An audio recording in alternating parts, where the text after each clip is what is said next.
The great naval assault had failed. The Allied fleet was battered, the Dardanelles remained impenetrable, and Winston Churchill's grand plan was in ruins.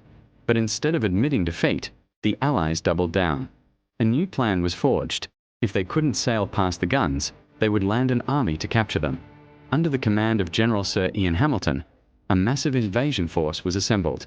Tens of thousands of British, French, Australian, and New Zealander troops gathered on ships, ready to launch the largest amphibious assault in history.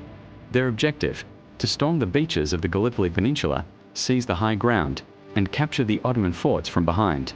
The mood was a mixture of supreme confidence and nervous anticipation.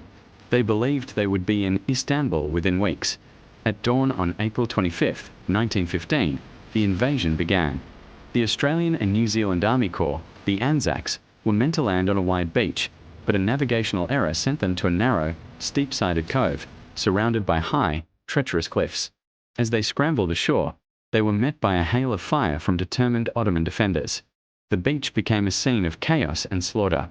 The Anzacs, in their first major test of the war, fought with desperate courage, clawing their way up the sheer slopes under relentless machine gun and sniper fire. They were fighting not just the enemy, but a landscape that was as unforgiving as any foe.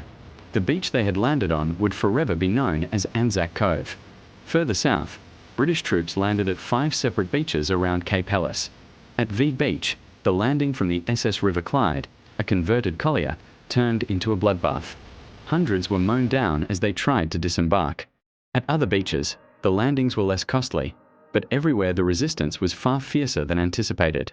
The Allied commanders had gravely underestimated the tenacity of the Ottoman soldier. As the days turned into weeks, the initial landings failed to achieve a decisive breakthrough. The Allied forces could not push inland, and the Ottoman defenders could not drive them back into the sea. The battle devolved into a brutal stalemate. It was during these first critical hours that a new leader emerged for the Ottomans.